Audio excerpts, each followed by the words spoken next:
I have been using Cursor AI for past 3 or 4 months. In this process, I learned a lot about vibe coding. So in this video, I am going to share all the things that I have learned about vibe coding. What is the right way if you are also vibe coding website or app? So the first tip which I want to give is we should use cursor rule file whenever we are developing a project. Now, what is a cursor rule file?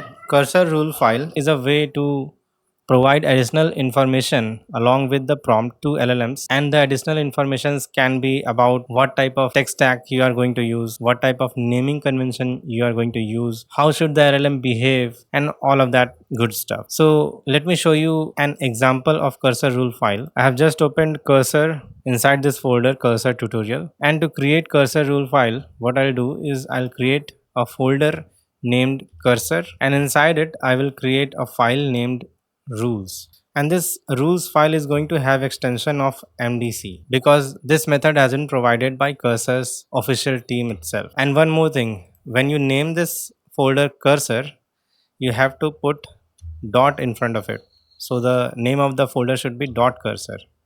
So when you open this file, you get a drop down having these options: always, auto attach, agent requested, and manual.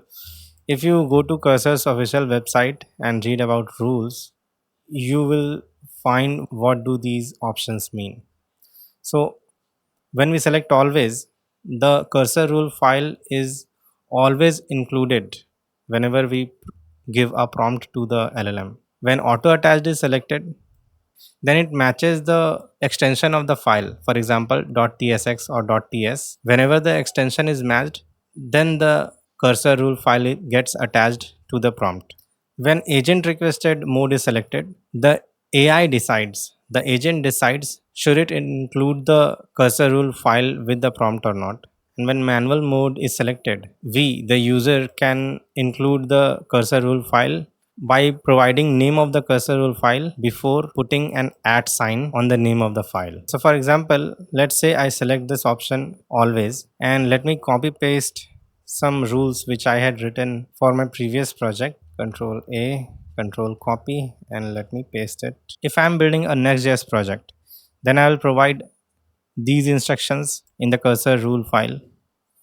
Use server components by default.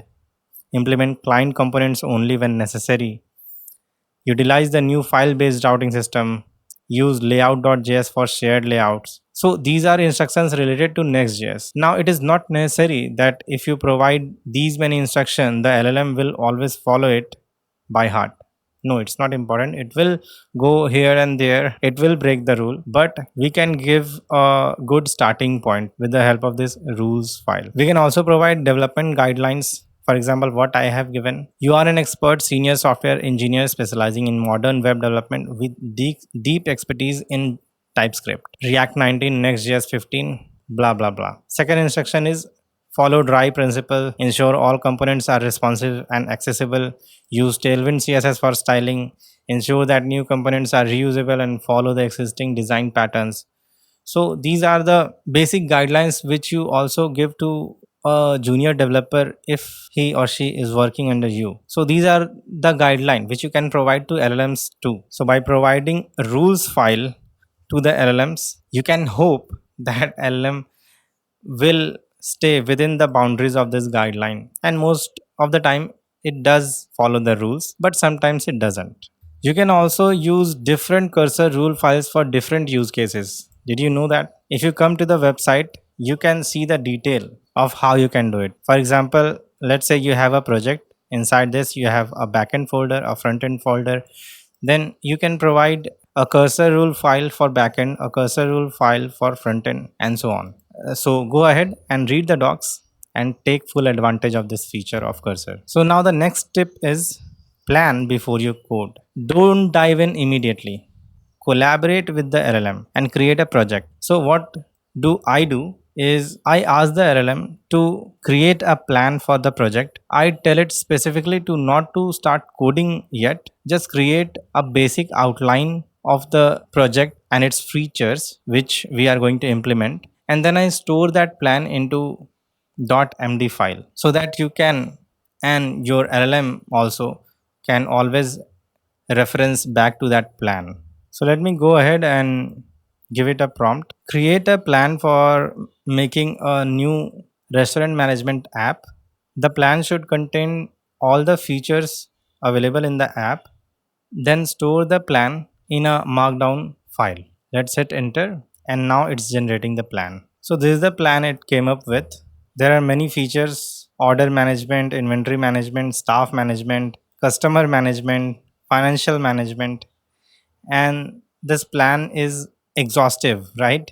Now if you believe that Cursor will code this entire project at once, then you are wrong. Now you have the plan. The first thing which you are going to do is filter out all the unnecessary thing, because as you can see, this plan is way too expensive than what is needed when you're creating an MVP. So the first thing should be to fine tune this plan, then break down this plan into different sections, and then ask the LLM to code one section or one feature at once. Only then you have the high chances of getting the right code from LLM. Now the next step is, you have divided the plan into different sections, right?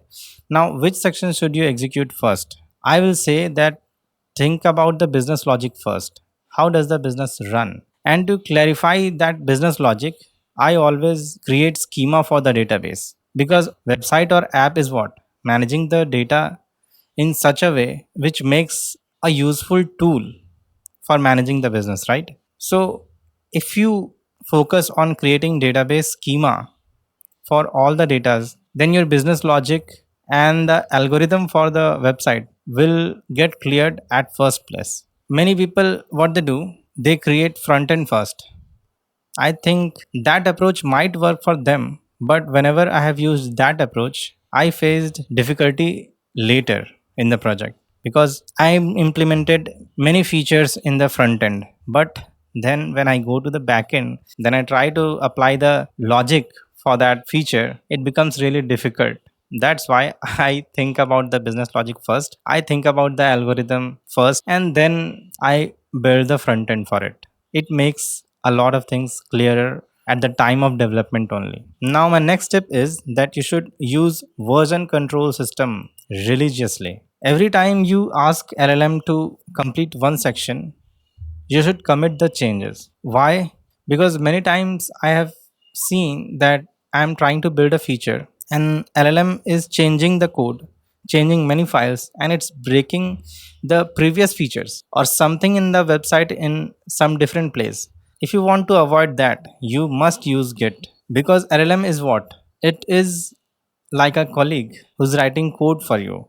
And just like real human create errors, computers can also make mistake, and LLM do make mistake. Many times in implementing the feature, I need to give 3, 6, 10 prompts to the LLM. And in that process, a lot of unwanted code gets written in the code base. And if that happens with you, then you will end up with a messy code base. If you don't want that to happen, what you should do is you should revert back to the last commit. Then again, you should try to implement the feature with LLM, but with the exact prompt which was needed for implementing a feature. Avoid letting layers of bad prompts accumulate. Always re-prompt with a clean context. Okay. I have few more tips. We can use LLM for writing tests. We can also use LLM for bug fixing. Whenever you get an error, you can copy that error message to the chat box. Then you can ask it to analyze the error and fix the bug. I would suggest, instead of asking the LLM to fix the bug, you should switch to ask mode, and then you should ask it what was the reason behind the bug, and it will enhance your knowledge. One very useful tip is that we should use at symbol. Let's say you want to create a table on a page. Now if you want to target that page, you should use at symbol, then name of the page, and then you can go ahead and write prompt that I want a table on this page which will show these data. So that's it. These were the tips. If you enjoyed this video, give it a like. See you in the next video.